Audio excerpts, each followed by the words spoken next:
Hello, and a very warm welcome to the Total Saints podcast. We are the weekly Saints podcast, your home for all things Southampton Football Club.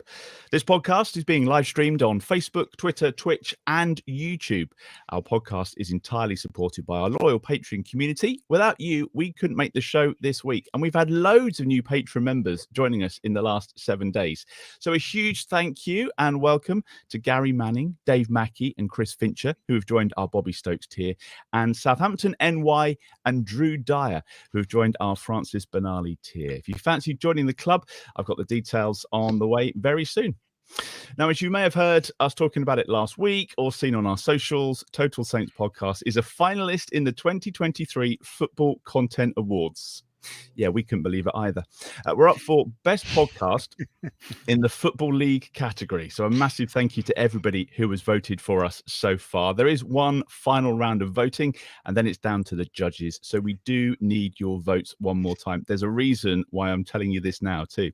If you're a new listener or you've been with us since the very start, we'd really appreciate your votes. If everybody listening or watching tonight could vote just once, then we'll have a much better chance of winning that silverware. So to vote, you follow the finalist voting link, which you'll find on our socials and also in the podcast notes. You have to go to Best Podcast for Football League, select Total Saints from the drop down, and then you hit vote now. That's it. It's that simple. You don't even have to sign up or register to vote. Now, the voting closes at midnight tonight, which is Sunday. So if you're watching along live, open up your phone, give us a vote, and then let us know when you've done it in the comments section. Let's see how many votes we can get whilst we're live tonight. Chaps, are you looking forward to the trip to, I don't know if you mentioned, but it's at Anfield. We don't normally come back with too much from Anfield, Glenn, but it's nice to get the nomination anyway. Very nice to get nominated. And I just found it quite amusing, really, because you don't, when you start doing these things, you don't sign up to win awards or anything like that, or even compete for awards. So, looking forward to it. Not sure I'm looking forward to listening to Alfie's music taste on the way up there. But I've seen the playlist, and there's some pretty tragic stuff on there in my view. But I'm sure he could say similar. I think it's a generational thing for sure, Glenn. Yeah. Definitely. I'm old enough to be your granddad almost. No, apart from that, looking forward to the trip, and like you say, hoping we come back with more than we normally come back with from Anfield. I mean, we've been doing this podcast for a few years now, Alfie. It's your first full season, and we get the nomination. So maybe we should have got you on a couple of years ago. I've been saying that for a really long time, in fairness. But yeah, I'm really pleased to be part of the team now, and I can't wait to go up. I've seen a lot of comments coming in saying they voted more than once. I didn't know you could do that, but just a bit of encouragement, perhaps, if you can. Are we allowed to say that? Definitely different devices. No, yeah. It's all good. It's all good. So thank you. I know a few people that have been voting already, so really appreciate that. It has been a busy week. 2 games to review. A deeply frustrating afternoon against Rotherham, which followed that win on the road at Stoke. Plus, after the international break, it's back to business with a trip to Hull. Going to preview that one with the help of Ant Northgraves, who's from the To Hull and Back podcast. Going to be chatting to him about that a bit later on. Some introductions before we continue. My name is Martin Stark, and I'm joined by our regular contributors, Glenn Delacour, who is the writer of the blog League 1-10. Alfie House is the senior Southampton reporter at the Daily Echo. And the other face on the screen, the voice you're going to hear tonight, making her TSP debut, is Eleanor Hobby, who's a freelance football writer and a Saints fan. Welcome, Eleanor. Lovely to have you on. All underpinned by our TSP patrons. This is episode 246 of the Total Saints podcast. Now, before we talk about the football, as always, a quick shout out for our Patreon community. Their monthly contributions fully support the show, and we couldn't make TSP without their support. There are 4 tiers ranging from £5 to £20 per month. And aside from supporting the podcast, each of those tiers has different perks. You get access to an ad-free version of the pod. There's exclusive TSP t-shirts and merch bundles that we do. There's also the TSP FPL, and you get access to some of the events that we're planning too. Now, if you want to get involved in supporting the podcast each month, head over to patreon.com/Total Saints podcast for more details, and you'll find all the links in the podcast show notes and on the YouTube description. So let's get into this week's episode, shall we? Rotherham hadn't picked up so much as a point away from home all season. Their expectation was low ahead of the trip to St Mary's, but lo and behold, they left with a point. Glenn, I'm going to come to you first to try and sum this one up. I mean, we should be discussing a 4-0 win, to be honest.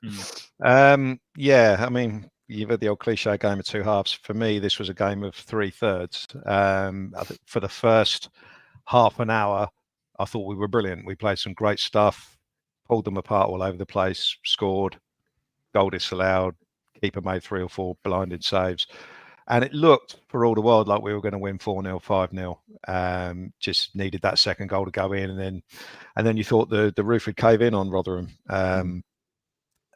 However, either side of half time, the 15 minutes before, 15 minutes afterwards, we went into passive rubbish mode where the wingers stopped playing high up the pitch. They were coming short. Walker Peters stopped getting forward on the right hand side, and the whole game seemed to be condensed into the middle third of the pitch, and we weren't going anywhere. Start of the second half, there was a bizarre sort of 5-minute section of play where we just kept the ball going absolutely nowhere, and it was like we were trying to, draw any sting out of the game, but Rotherham didn't have any sting whatsoever.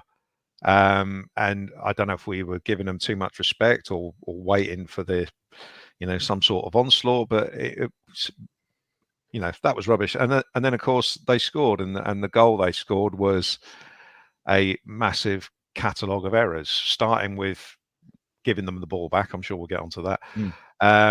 Wrong players going up for the header. Flynn Downs went up for it. It should have been Bednarek. No one closes the knockdown.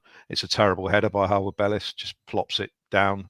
And what the hell is Bazunu doing 15 yards off his line?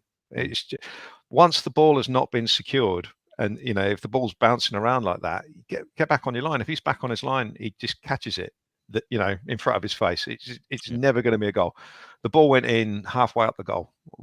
So it's not an easy finish, but it's a damn sight easier than it would have been if the goalkeeper had been in the right place. So it's a catalogue of errors, any one of which could have stopped that being a goal. But it's a lot of players need to be looking at themselves on that. And Bazunu, to be fair, he's improved recently, but that was a bad one, I thought. The last half an hour, it was kind of panic mode a little bit, trying to, it was like we couldn't believe we were level, and we tried to obviously throw a few players forward, lots of substitutions made, but we had Sekou Mara and Joe Aribo on the pitch by that stage, and you kind of just think that's not going to happen now. And Shea Adams wearing his Adidas trampolines with the ball just going everywhere. And he had a terrible game. He was involved in the goal, of course, with his header that hit the post, and Stuart Armstrong knocked it in. That was kind of his one contribution. I don't really know what's happened to him. I mean, it's too easy to say he's, post transfer window. But it really is. Since then, he's just not been the same player. He hasn't even been as good as the low bar that was set last season. So there's something amiss there. Russell Martin's comments afterwards, his definition of what a great performance is basically dominating the ball, 80% possession. He sees that as a great performance. My definition of a great performance is the first half an hour when we're stretching Rotherham and putting their goal under pressure, and their defenders are wondering where the hell the next attack's coming from. The first 30 minutes was a great performance. I thought the middle 30 wasn't. So it ended up just being as frustrating as you like. And it's almost criminal not to win a game. I mean, Rotherham, I know they're a relatively small club in this division.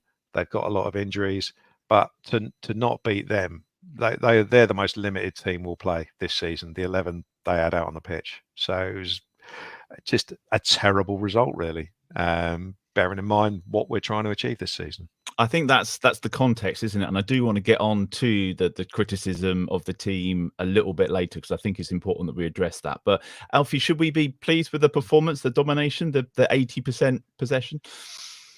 Yeah, I mean, obviously it's impossible to be pleased about the performance and the domination and the possession when you haven't won the game against what Glenn says is 100% the most limited team they'll play at St Mary's this season, because they had half of what is already one of the worst squads in the Championship missing. And I think they lost one for injury in the first half as well. But that being said, and I know you don't win football matches with stats. I mean, they did dominate the game. They had 3.5 expected goals to like 0.1. In 9 times out of 10, they win that game comfortably. Will Smallbone with a massive chance in the second half to make it 2-0, and that would have just settled things. And that would have been all right. What I totally agree with Glenn is the start to the second half was horrendous. Let's be honest. I mean, we spoke to Flynn Downs afterwards, and he called it himself walking football. Yeah. And when the player calls it that, it's a worrying sign. I think the team selection was fine for me. Adams coming in obviously didn't work. It wasn't a good performance, but he couldn't have done much else. Charlie needed to change. It was just a bit of fitness reasons. Russell said that he felt something during the week in training. And the only other criticism I'd have, apart from the start of that second half, is I didn't think the subs did anything, which Glenn has already touched on. And like Aribo and Mara, you want to give them chances. You want to sort of see what Russell Martin sees in training every week, apparently, but we still don't see it. And we'll get on to Stoke as well with Sekou Mara. The only one I would say on the subs is I saw Ryan Fraser getting a lot of criticism, but I actually felt that he created 2 of the biggest chances in the final 15 minutes of the game where they should have won. So I actually thought that you're looking for moments from a substitute. He provided 2 moments to win the game if his players could finish. So I actually felt that Ryan Fraser probably did what was required of him, but I saw him getting a lot of stick, which was interesting. I guess it's easier to lob the 3 of them together, isn't it, when you're talking about the 3 people that came on at the same time, maybe? Definitely, yeah. But, there's a lot of there's some of the reaction, and like I say, we'll get onto the criticism, has been about sort of tippy-tappy stuff. And I think the start of that second half was, but 9 times out of 10, you replay that game, they will win it. So I'm very frustrated about it. But at the end of the day, the result's business, and they've got an awful result. I can't help but think if that Adam Armstrong goal wasn't offside, then we go on and we win that by an absolute mile. Eleanor, was that one of the most frustrating games you've seen at St Mary's, certainly in recent years? Yeah, I think so. I mean, I remember being sat there at half time and it wasn't perfect or anything, but they didn't offer anything at all. And I never thought they got into the game or irritated us. It was just way too easy, to be honest. And it was surprising when I saw them on the ball, to be honest, because I just thought we've just absolutely dominated possession. But I just can't believe we didn't win it, to be honest. I know we had 6 shots on goal and loads of corners in the first half, and the offside goal was a really nice goal as well, like a back heel. But it's just so frustrating because I thought the whole team played so well in the first half, and Flynn Downs played a really nice deep role as well, and he was really good with the ball at his feet. And Smallbone had some nice decision making, spreading play, played a nice pass to Suleiman on the left edge of the box. Just really nice worked goals, really really good play. It was almost like you could tell they were really enjoying playing that way. And then I just don't know what happened in the second half. I mean, we didn't even win headers a lot anymore, and it just seemed to collapse really. I know there's times where we passed it around the back at St Mary's, and a lot of fans seem to get really angry that we're not going forward. And sometimes it's fine, because it's better than the opposition having possession. But it was just frustrating that we didn't put away these chances, and then we didn't create more and didn't kill the game off. And I was just so angry that we didn't win, because we have to get these points. We can't drop points, the playoffs is great if we get promoted, but equally, we should be higher than that really. We should be killing games off, to be honest, with the team we have. They look a long way off at the moment, to be fair. The subs, Glenn, do you think that's about trying to keep the squad happy, or do you think that's a bit about tired legs, having played on the Tuesday as well? They talk about the 3-game week and the need to manage the squad better. Yeah, a little bit of both, I feel. As Alfie said, Charlie Alcaraz had to drop out for fitness reasons, and I get that. The substitutions at the time, I think we were 1-0 up at the time when the triple sub happened. I think it was just before the goal. Is that right? And it definitely seemed to me an effort to sort of preserve certain players' legs, like Stuart Armstrong came off, didn't he? And he's made such a difference since he's come into the team, and taking him off, sort of, he dropped Alcaraz into that role, didn't he? And it just wasn't as good. But when I thought Ryan Fraser, it's interesting enough. He said he had a couple of moments. He did have a couple of moments, and that is what a substitute is supposed to do, make an impact. But I thought generally he wasn't great. And Aribo and Mara, you kind of know what you're not going to get from those two. So I certainly think in Sekou Mara's case, it was they're trying to get something out of him. They obviously still think there's a player in there. he came on as the first sub against Stoke, didn't he? Which was a bit of a surprise. But yeah, I struggle to see it a lot of the time, and I've struggled since midway through last season to see where the player is in there. But better judges than me have picked him for France under-21s, and he's been coached by Thierry Henry there, so there must be a player in there. So maybe the club are failing him more than the other way around. I don't know, but yeah, I didn't think the subs really helped us, and conceding a goal straight after definitely was not part of the plan. I don't think he would have taken Adam Armstrong or Stuart Armstrong off that early had Rotherham equalised already. But that's what happens sometimes, isn't it? When I do think managers do try and be a little bit too clever with it sometimes. It's an international week coming up, so who cares if Stuart Armstrong plays another 10 minutes? But there you go.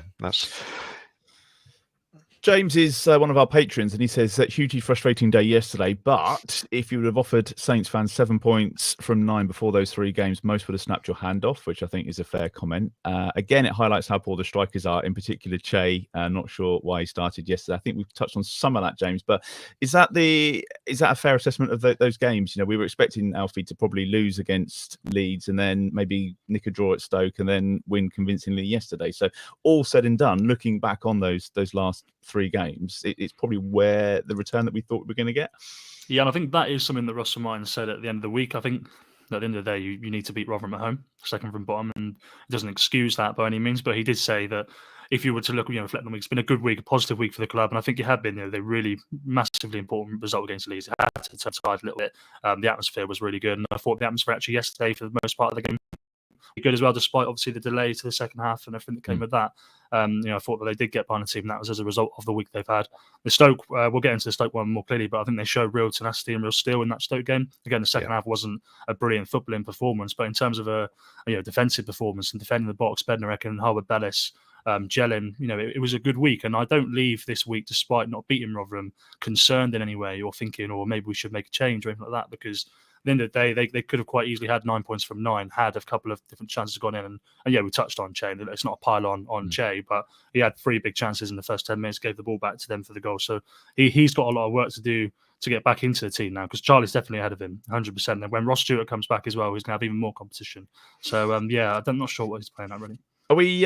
His inability to find the back of the net hasn't changed. I don't think we were too surprised. But Ross Stewart could have a bit of an impact. I kind of feel he's going to have to be the signing of the season if we're going to push on. There's going to be a lot on his shoulders. If this is more poor recruitment, then we've absolutely blobbed it. And he's close to coming back, Alfie. Was that the update this week? Yeah, I asked Russell on Friday, and look, he's an honest guy, but he's very keeps cards close to his chest when it comes to team selection and fitness and stuff. But he says hopefully we'll see him very, very soon. He's still not fully involved in first team training; he just does little bits with the first team. So I wouldn't imagine he'll be starting a whole way in a couple of weeks' time. But hopefully we'll see him in the next couple of games off the bench. Let's just touch on the frustrations around the ground. I mean, Eleanor, we've played 11 games now, so it's almost more or less a quarter of the way through the season, and we're 13 points behind Leicester, 11 behind Ipswich, I think. To me, it seems that is what the frustrations are about, not necessarily the result yesterday. It's more of a bigger picture. Can you see why people are getting frustrated? Because it's not where we thought we were going to be. Yeah, I mean, when I look at Leicester, I feel like we've got probably a bit more, or we had a bit more work to do than they did, maybe. As in, I think they've obviously had some good decision making and got some really good experience in. Like, there's players there that probably should just be in the Premier League, to be honest. So that's probably why they're dominating so much, because I think they've just got a lot of stuff right. But I think it depends because of who we've played. I mean, when I was at Hillsborough, I remember it was a really good game. Like, the possession was great. We absolutely dominated them the last 10 minutes or whatever it was, and we were just basically, they couldn't get the ball off of us. But equally, when they got back into the game, if we hadn't scored that second goal, obviously we had Prowse then and other players, but it would have been a bit awful if we'd drawn that game, because they're obviously because I thought Rotherham were awful, one of the worst teams in the Championship, and I just think it's down to who we've played, really. Although I think Russell has had to get a lot of things right in a very short space of time, because obviously the aim is promotion. and nothing less. And I feel like it's a lot to kind of fix in a very short space of time, because you can't really leave a lot of room for errors. We can't really drop a lot of points if we're to finish first or second. So I think it's just who we've played really, and it's just been frustrating with some of the games, because Ipswich are a really good team, but they just sort of sat back and it was just an awful game. So I think it's just down to the opponents really, and it's just frustrating that it's kind of not all fallen into place very quickly, because we can't afford to really drop points. They seem quite quick to call the fans out a bit, though, Alfie. I know I didn't miss this. He was having words, wasn't he, Russell Martin, with one of the fans after the game. I missed it, but I read about it when you were reporting on it. He felt like he had to step in and defend the team. Yeah, it's an interesting one. I mean, we spoke to Flynn, and I mentioned Flynn was the one who sort of alerted me to it, because I didn't see it either. And there'll be some full quotes from him coming out tomorrow morning. But no one prompted him on him. He was saying it's absolutely mental they were getting booed after that performance, and obviously I asked Russell about it, and he sort of explained what was going on, and there was a bit of something on the touchline. To an extent, I completely understand the frustration of the day, but I do agree with Flynn and Russell. It was a decent enough performance. It wasn't a performance that deserved players to be abused. Is what I said. They didn't lose 2-0 probably.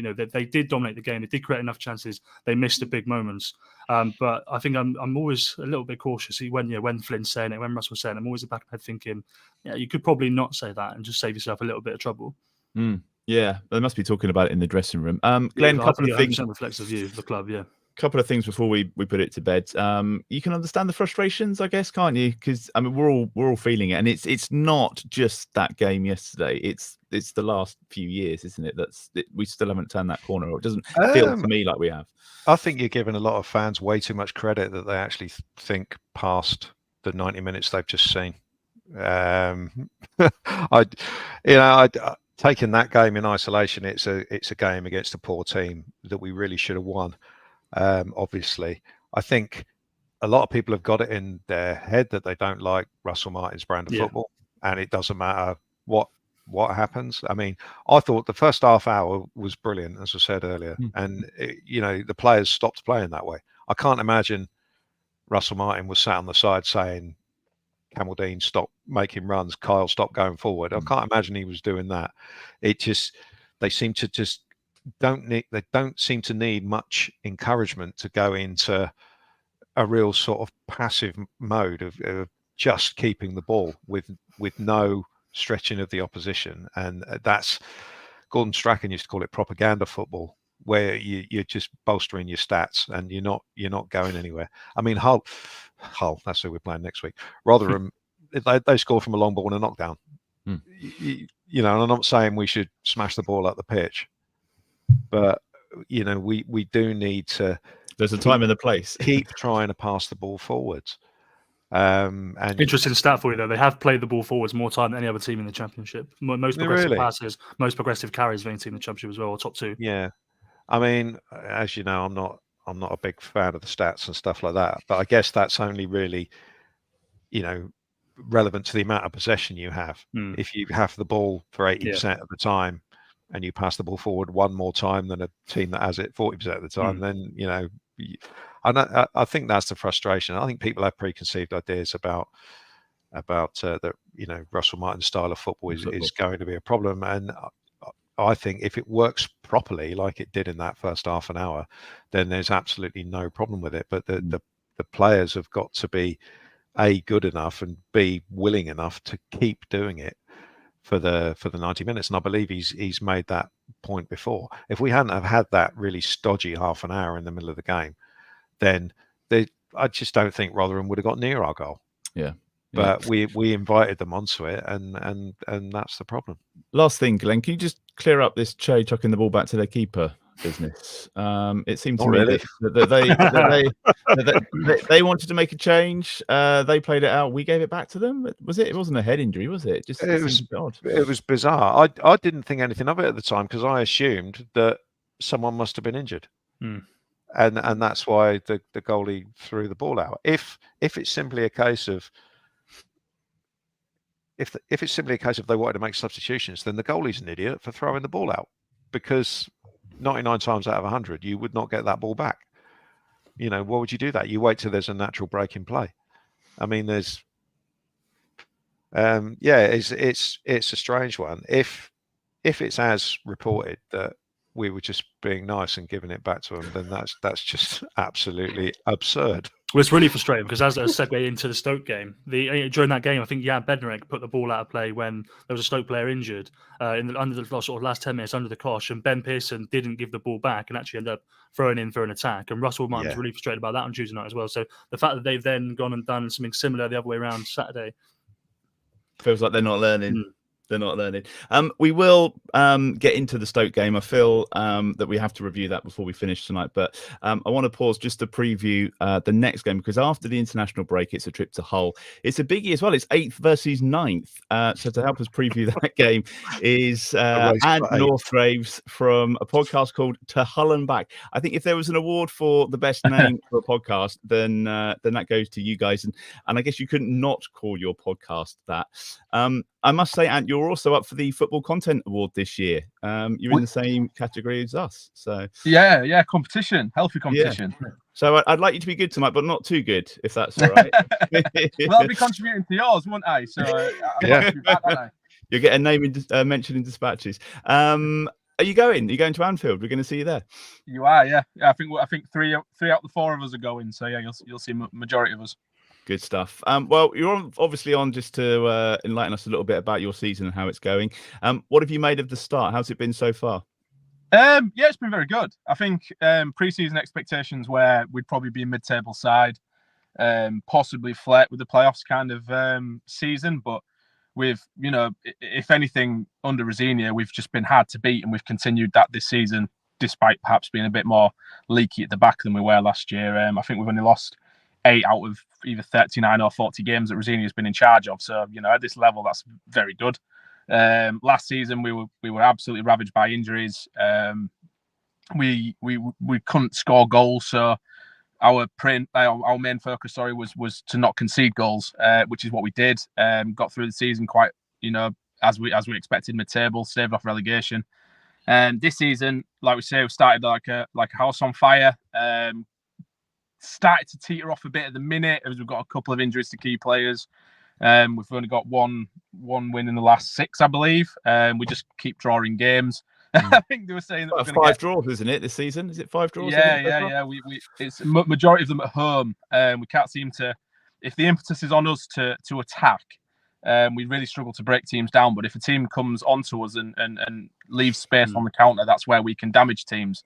So I'm hoping that Southampton come to the MKM wanting to win the game, so we can actually play some stuff instead of sitting back like we've faced this season. But no, if we can sort our home form out, we'd be a lot higher than we are. Our away form's been good.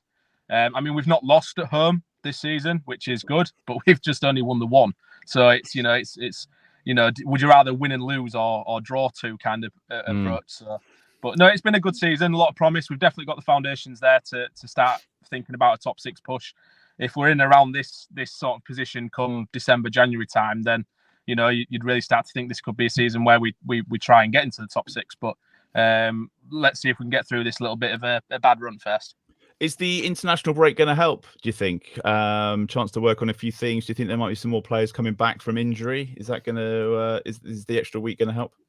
Yeah, I think it will. Rosinia was asked this after the game against Millwall on the weekend, and he said he'd rather have games thick and fast so he can keep a momentum going. But with some of the injuries we've got to players like Regan Slater, Ozan Tufan, it's we're kind of missing that little bit of ruthlessness up top, that clinical edge. And Connolly, who's on 5 goals, he's our top scorer at the minute. He's been isolated the last few games. Delap got dropped and he's come back into it. And I just feel like at the minute where teams kind of were really inconsistent over the 90 minutes, like we can control the game for 45 like we did against Millwall, but then sit deep and allow the other team to come onto us for the other 45. Like Millwall was literally a game of 2 halves. And I feel like we need to learn to control the game for 90 minutes. And I think the best way to do that obviously would be playing games. But at the minute, like we say, with a couple of players out and I think maybe some confidence levels drop in, maybe time to work on some stuff, look at some videos, iron out a couple of the defensive issues that we've got this season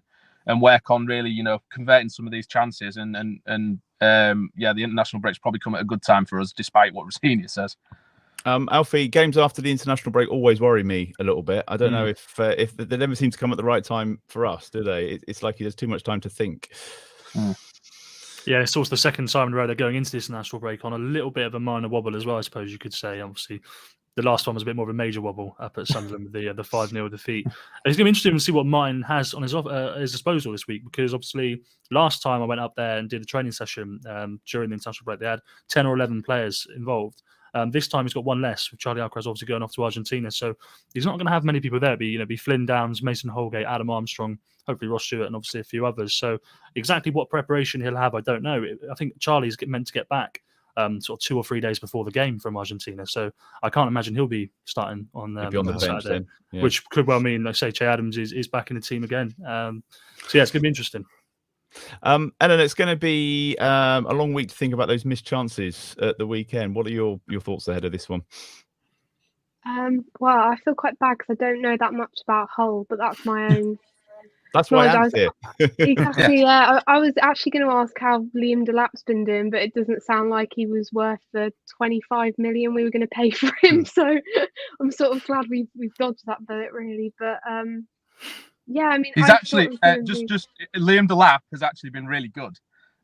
He had 2 loan spells last season at Stoke and Preston.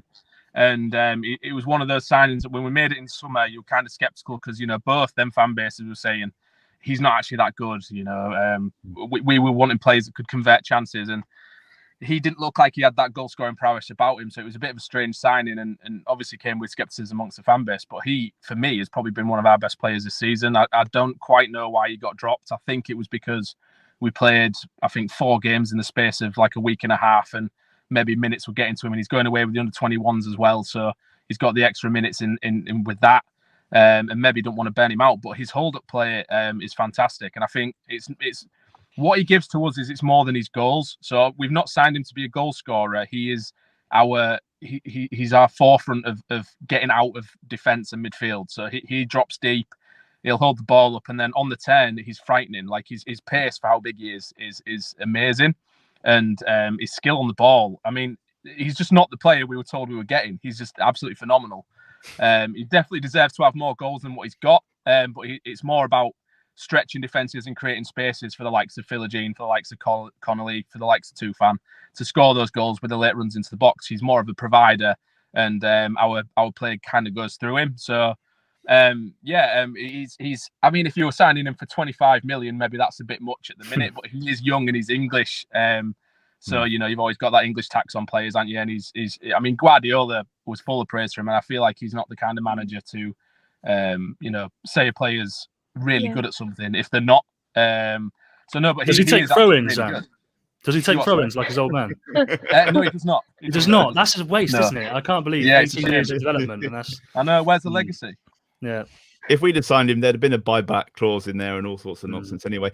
Glenn, they've had their ups and downs over the years, but I mean, obviously, as Ant says, they're keen to make the playoffs. So it's going to be a difficult afternoon, that's for sure. Yeah, very much so. And it's when I looked up, I mean, I think because Saints have been in the Premier League for 11, 12 years, whatever it was, obviously Hull were in there for a little bit as well. But when teams come down to the Championship, the squad is completely different. It's never the same players. But having a quick look at Hull's squad, unlike Rotherham, without being too disparaging to Rotherham, there were a number of players that I'm aware of who play for Hull. So, I mean, Aaron Connolly, I remember from Brighton. Liam Delap, obviously, you've mentioned. Is it Seri? Is that the one who played for Fulham that they signed for 30 million quid or something daft? Yeah. So rumored to be going to Barcelona at one point. Yeah. I remember him scoring an amazing goal for Fulham when he first signed, and then nothing much after that. But and I also noticed Alfie Jones, who was a centre back for us in the academy. I did actually see play a couple of times, and he was one that I always thought would possibly make it. It's difficult make it for us. Obviously, he's made it with Hull, but he was sort of like just a big, strong player, and you don't get many central defenders coming through the certainly at Premier League level where we were. But I always thought he had a chance, so I was a little bit disappointed when he got moved on. I can't remember where he went initially. He went somewhere else first. before he rocked up at Hull. But I noticed he's a regular this season. So so there's a number of players there who should combine to make a decent side. And Rosenior always seems like a fairly decent manager when you hear him speak. It's not like Alex Neil at Stoke. I know we're going to get onto that in a minute. But Rosenior is someone who I always, whenever he's interviewed, I'm not scrabbling to turn the telly off or whatever. So no, it should be a good game. And you worry me slightly with what you say about you're decent against teams who you can hit on the break. Well, that's us. Yeah, we're all sat there with our head in our hands. That's us. Like, oh, no, yeah, that's not what you want to hear when you get. We've been a little bit more pragmatic the last few games, and we've started getting results. Because earlier on in the season, we were like ball carrier, 7 players in front of the ball, give ball away, and then deadly. It was just horrendous to watch. So no, it should make for quite an interesting game. I see this one actually being pretty close, but yeah, we'll see how it goes. But the race for 8th. Looking forward to that. I'm going to ask you all for score predictions in just a moment, Ant. So I'll come to you for yours in just a moment. I don't know. Would you be inclined to change things up a bit for this, or do you think we're going to see the same team that started at the weekend? Because he seems to have settled vaguely on his preferred 11 finally. I would probably just have the same team, because I think we changed it, didn't we? Till recently, it was a different team every game.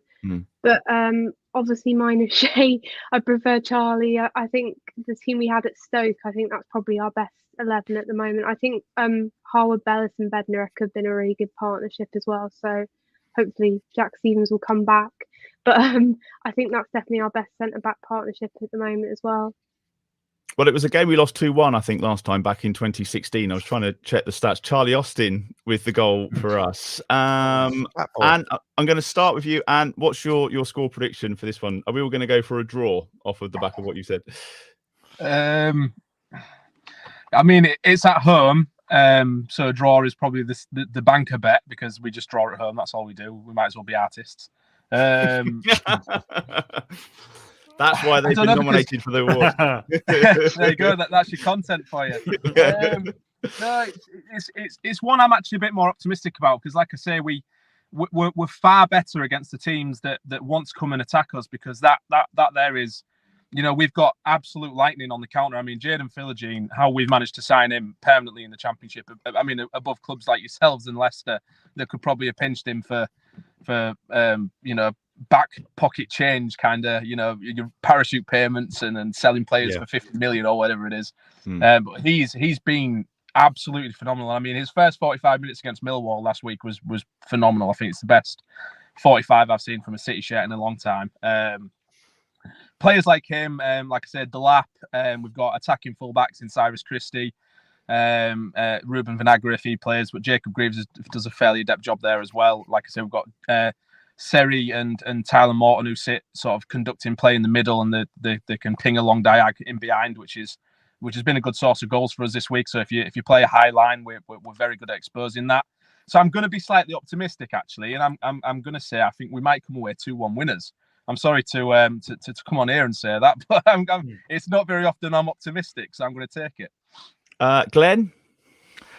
I was thinking exactly the same, to be honest. I think that, judging by what I know about Hull and the players they got and the way they play now, thanks to Ant's input, I'm a little bit concerned about this one. And after the last international break, Russell Martin came back and decided to play inverted fullbacks, and we absolutely shot ourselves. So I'm hoping that he uses this break to not do too much with regards to coming up with clever tactics. So yeah, I'll go realism this time. I'll go 2-1 win for Hull as well.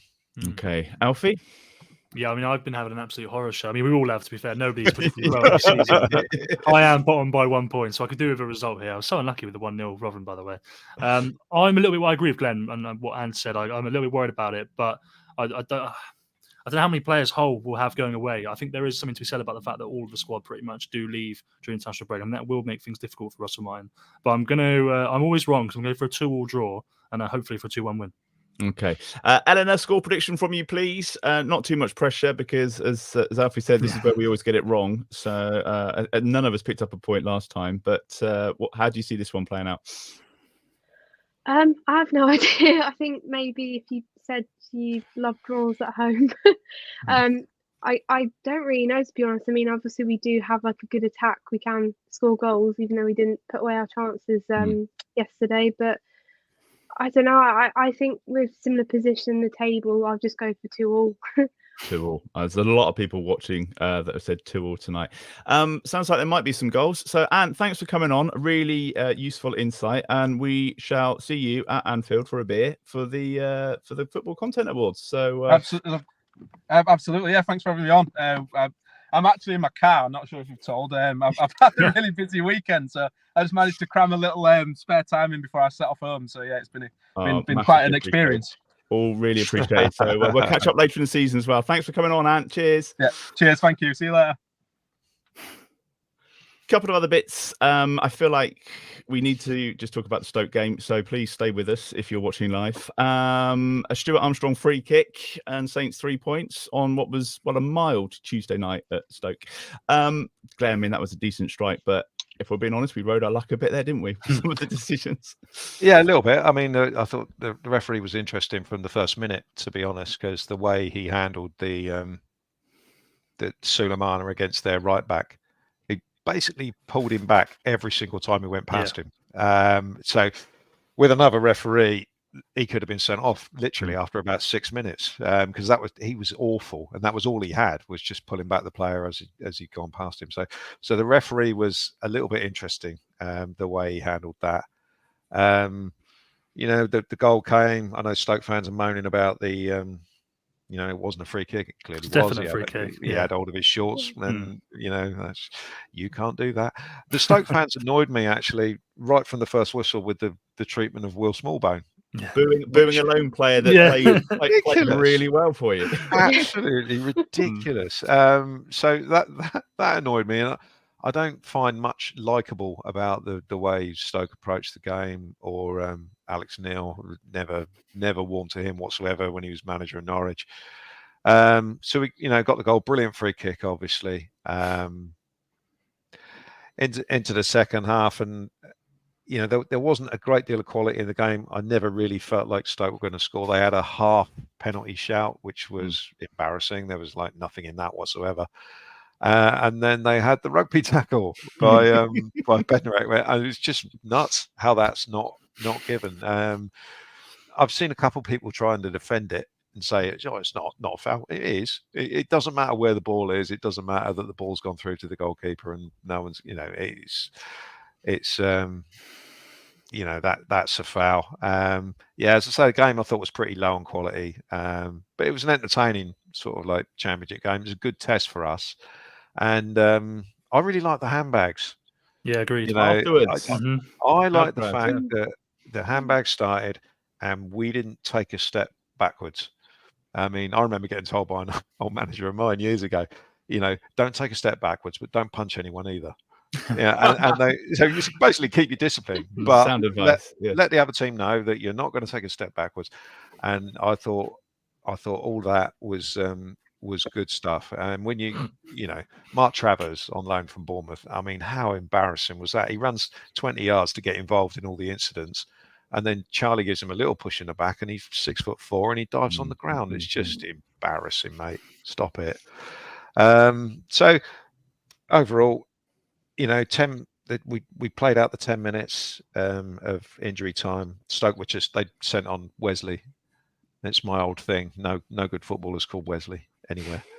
And he Wes Houlihan's a Norwich City legend, isn't he? Yeah, I know he's retired. He's retired. So is Wesley Sneijder, before you give me that one. Oh, yeah. Wesley Hoyt's still playing. So they were just creaming the ball out of the park, and Bednarek and Harwood Bellis I thought were excellent, and I thought it was good for Holgate to play 10 minutes without having a calamity as well. So I thought we handled the end of the game reasonably well, even though Stoke were quite limited. So no, it was a good 3 points. We've got to be thankful for the referee not spotting the Bednarek challenge, but yeah, overall 3 points, job done. Tough game, but we passed all the tests. Yeah, it was a big test as well. Eleanor, not exactly a classic, but 3 much needed points when you look back at the week that we've had as well, especially given the result at the weekend. So were you happy enough with that? Yeah, I mean, I wasn't there. I watched it on telly, but like, it wasn't a great game. But it was nice to get a clean sheet as well, because we're just awful at keeping clean sheets, and it was the first since, I think, Old Trafford, wasn't it? But I thought Bazunu was good. I think he sort of denied, was it Berger at the end, and sort of dived his low left. Like, I thought he had a good game. I thought, like I said, Harwood, Bellis and Bednarek had a good game. I thought Suleiman in the last 2 games, he's just looked so much better. Technically, he had a good game against Liverpool, but I just thought that was just a random game at the end of last season, to be honest. But he's just shown his pace, really shown how quickly he can accelerate as well. Just fullbacks can't really seem to do anything really. He just seemed to have him in his pocket. So I thought Adam Armstrong was really good as well. And I know he put like a shot across him for Charlie. He couldn't quite get to it. So I thought Adam Armstrong had a really good game the last 2 games. But yeah, I just thought it was really good, like you said about the fight at the end. It was just a really good show of togetherness, really. It's nice that the team seem to get on, because recent years it seems that people just don't really want to be there for whatever reason, or it's just not really kind of like that big show of togetherness or fight. And it was just nice to see that, to be honest. How was the atmosphere, Alfie? Because you were there. It sounded like they turned quite quickly on the telly. It was really quiet at times. Yeah, it was. I mean, it was honestly pretty unique. It was really toxic towards the referee, obviously. Even though I felt that he probably gave things 50-50 throughout the game. Got them all wrong, obviously, but they went either way. So it was a really surprising one. Unique. It was a toxic playing, but I think that obviously played in Southampton's hands. But Eleanor mentioned something that was really. I thought Adam Armstrong was immense on Tuesday. He created so many chances; it was brilliant. And I went and spoke to Jan Bednarek a couple of days later as well for a quick interview. And obviously, Eleanor's already mentioned about how impressive him and Taylor Bellis was. But I wanted to mention Jan because he's an interesting character. I've not spoken to him for about a year or 2 now, and he hates doing media, to be fair to him. He hates doing media. He's not that sort of guy. But he was on the training pitch at 24 past, and our interview was 1/2 past.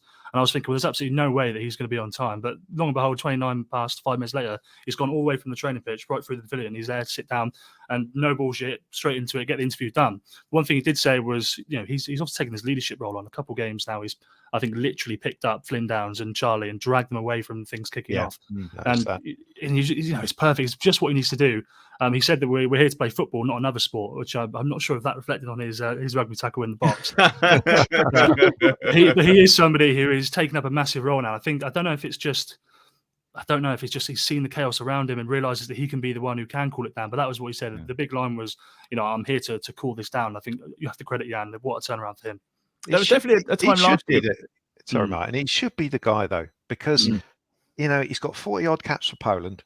He's an experienced player. He's rubbed shoulders with the likes of obviously Lewandowski in that team. So he's 26 years. Is he our longest serving player now, apart from Jack? Alex McCarthy is. Oh yeah, let's not talk about that. Yeah. But, he's been there a while now. He's been there a while now. So he should step up. And after the Villa loan fiasco last season, I do see a player who has tried to change the narrative about himself, and long may it continue. I like having him in the team, because he's a decent out and out defender. He's never going to be the best sort of like technician passer of the ball, but I think I said last week, I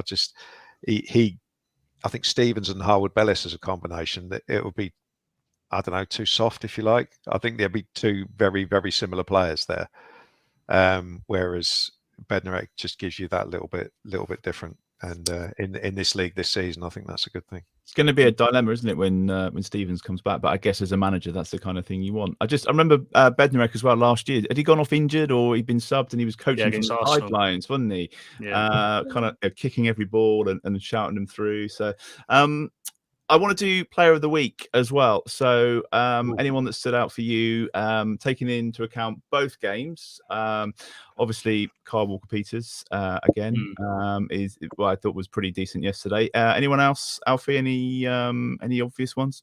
Yeah, I was going to say Kyle Walker-Peters because I think he probably is head and shoulders one of the best players in the division. But I think based on the last week, you have to say Stuart Armstrong, just on the the free kick, the goal, the impact that he's made coming into the team, the way that he has so much finesse and so much composure on the ball, always looks to bring the team forward at the moment. And I think, to be fair to Russell Mine, getting the best out of him. He started 3 games back to back twice this season. Well, we Stuart were led Armstrong. to believe that he couldn't do that, weren't we? Exactly. I'm sure they said And he last year couldn't. that he can't possibly do 3 And I games. suppose what you say is under the old system, under the Ralph Hasenhüttl 4-4-2 press, he probably couldn't do it because his body would just break down. But I suppose in this way where it's ball orientated, not press orientated, I suppose he can handle it a bit better. So yeah, really impressive from Stu, and it'll be interesting to see how many minutes he gets in Scotland. Hopefully, Steve Clarke doesn't pick him. Yeah, hopefully next to nothing. Eleanor, who's stood out for you from the games you've seen this week? Who would be your player of the week? Anybody different to that? I mean, I thought Stuart was great. I've especially just out wide as well. It was just brilliant. He was sort of everywhere, but maybe Adam Armstrong, because he's just obviously just created so much, and he just seems to actually like have more urgency this season as well. Like I'd just pick him. Yeah, fair as well after Tuesday. Glenn? I would say, I'm not saying, but I would say Kamaldeen Sulemana, but I'll probably burst into flames for being a massive hypocrite after I've absolutely battered him for about 6 months now. Slightly left field, but I think Flynn Downs is improving all the time. I thought he had a really good game up at Stoke. I like the fact as well that he's come out and said that we play walking football at times yesterday. I think it's always good when players show a bit of awareness of what's going on rather than and he does seem to be a bit of a character. So I like that about him, and I thought he had a decent game in the certainly in the first 30 minutes yesterday. But then he was probably as guilty as anyone of falling into the malaise of that middle 30 minutes where nothing really happened. So, but yeah, I think overall I'd stick Flynn Downs up there as well. Flynn said to me yesterday as well that he didn't want to make a song and dance about it, and he almost really didn't want me to mention it, but he actually sort of mentioned and stopped himself that that illness that he had, don't want to bang drum about it, but he really was ill and he lost quite a few pounds. And I think that to give him maybe a little bit of credit, I think he actually was off the pace for those first few games because he'd lost a lot of weight. He was really not very well, and he feels like now he is finding actually he's put those pounds back on, he's getting back to his top self. So hopefully what we'll see this week is what we'll continue to see. The player we thought we were going to sign, yeah. We'll get that little vote on to our social media. Just before we finish, I wanted to mention Andrew Walsh, who got in touch on Thursday, so before the game at the weekend. He says, I'm writing to you to see if I'm the most travelled Saints fan to never see them win. I live in Palm Coast, Florida. I'm originally from Hythe. You can see why you would swap the two, couldn't you? And since 2018, I've flown back to watch them play Chelsea. They lost. Burnley, they lost. Watford, they lost. Man City lost in the FA Cup. And Bournemouth, they lost, which is 42,330 miles to see them lose every time. This was on Thursday. He said, tomorrow, my wife and I will be at St Mary's. We're travelling to St Mary's to watch them play Rotherham. Can any of your listeners beat my appalling bad luck?